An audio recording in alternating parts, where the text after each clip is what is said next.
ఎన్నికల కోడ్ వచ్చిన తర్వాత ఈ ప్రభుత్వం పెన్షన్లకు సంబంధించి రాజకీయాలు చేస్తూ ఉంది. అంటే ఎన్నికలకు పెన్షన్లు ఇవ్వడానికి సంబంధం లేదు. ఎన్నికల కోడ్ వస్తుందని తెలుసు, వచ్చిందని తెలుసు.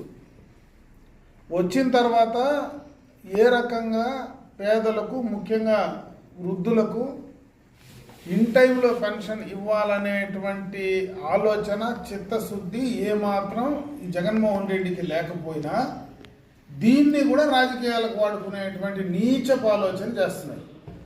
ఎందుకంటే మామూలుగా అతను ఎన్నికలు వచ్చినప్పుడు వాడటం అలవాటు. గత ఎన్నికల్లో వాళ్ళ చిన్నాయన హత్యని రాజకీయాలకు వాడుకున్నాడు. గత ఎన్నికల్లో వైజాగ్లో కోడికత్తి డ్రామా ఎన్నికలకు సంబంధించి ఆడింది జగన్మోహన్ రెడ్డి. మళ్ళీ ఇప్పుడు ఎన్నికలు వస్తున్నాయి కాబట్టి మళ్ళీ 5 సంవత్సరాల తర్వాత వాళ్ళ చిన్నాయన హత్యను మళ్ళీ తెర మీదకి తెచ్చినాడు.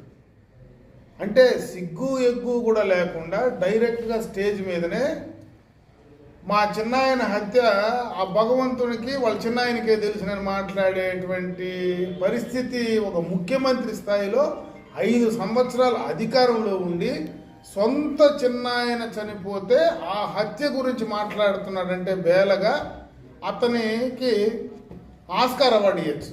అంటే నటన, అంటే ఆ ముఖంలో కూడా ఏ ఫీలింగ్స్ ఉండవు. చెప్పడానికి అసలు నవ్వుతాడా, ఏడుస్తాడా, లేదా ఇంకేదైనా చెప్తా ఉంది అని అర్థం చేసుకోలేనటువంటి ముఖాన్ని భగవంతుడు ఇచ్చాడు. దాన్ని తీసుకెళ్ళి ఈరోజు వృద్ధుల పెన్షన్లు కూడా రాజకీయాలకు ముడి పెడతా ఉన్నాడు. వాలంటీర్లు లేకపోతే పెన్షన్లు ఇవ్వరేమనే విధంగా చెప్తా ఉన్నాడు. ఎన్నికల కోడ్ వచ్చిన తర్వాత వాలంటీర్లు ఎట్లుంటారని అనుకుంటాడు అతనికి తెలుసు కదా. ఒక ముఖ్యమంత్రిగా వాలంటీర్ వ్యవస్థ ఎన్నికల కోడ్ వచ్చిన తర్వాత అది పూర్తిగా ప్రభుత్వ ఉద్యోగులు కాదు కాబట్టి వాళ్ళని ప్రభుత్వానికి సంబంధించినటువంటి ఏ సంక్షేమ అభివృద్ధి కార్యక్రమాల్లో భాగస్వాములు చెయ్యరనేది ఏ చదువుకున్నటువంటి వ్యక్తికి, అవగాహన ఉండే వ్యక్తికి అర్థమవుతుంది.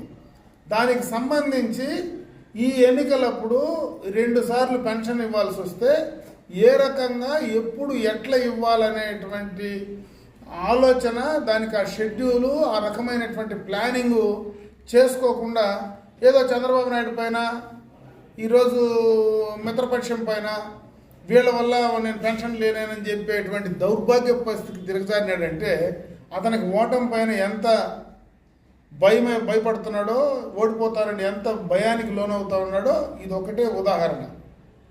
కాబట్టి మేము డిమాండ్ చేసేదల్లా సచివాలయ సిబ్బంది ఉన్నారు. గతంలో సచివాలయ సిబ్బంది లేనప్పుడు కూడా పెన్షన్లు బ్రహ్మాండంగా గత ప్రభుత్వంలో చేశాం. ఆ ఉండేటువంటి ఎంపీడీఓ ఆఫీస్లో ఉండే అధికారులు కావచ్చు, రెవెన్యూకి సంబంధించినటువంటి అధికారులు కావచ్చు, డైరెక్ట్గా ఇంట్లోకి పోయి ఇచ్చినటువంటి సందర్భాలు కూడా కొల్లలుగా ఉన్నాయి గత ప్రభుత్వంలో. ఈరోజు సచివాలయంలో కావాల్సినంత మంది సిబ్బంది ఉన్నారు. అదేవిధంగా నీకు ఎంపీడీఓ ఎంఆర్ఓ ఆఫీసులో కావాల్సినంత మంది సిబ్బంది ఉన్నారు.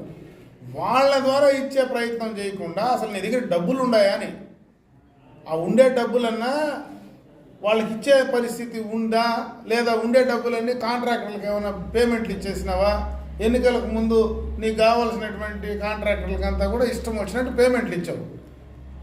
దీనికి సంబంధించి వాళ్ళకి పెన్షన్లకు సంబంధించినటువంటి డబ్బులు కూడా కాంట్రాక్టర్లకు పేమెంట్లు ఇచ్చేసి ఆ డబ్బులు లేకుండా, వాళ్ళకి ఇవ్వలేకుండా ఈ రకంగా చెప్పే ప్రయత్నం చేస్తున్నాం అని అడుగుతా ఉన్నాం.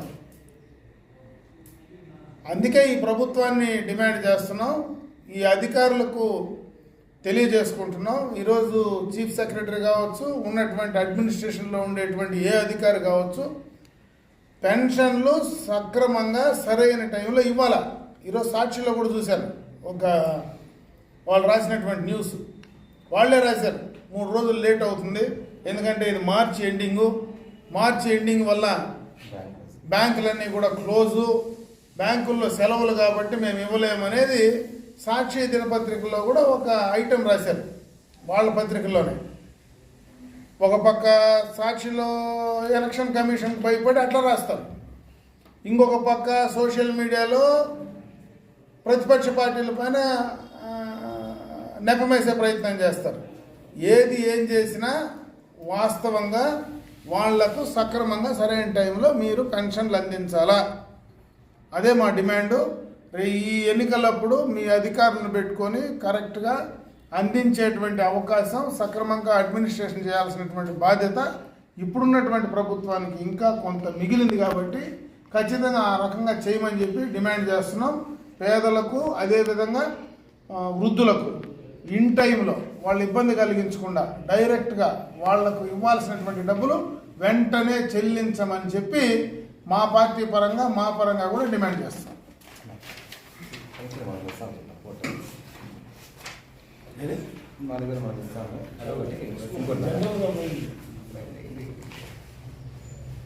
బటన్ నొక్కిన బీసీ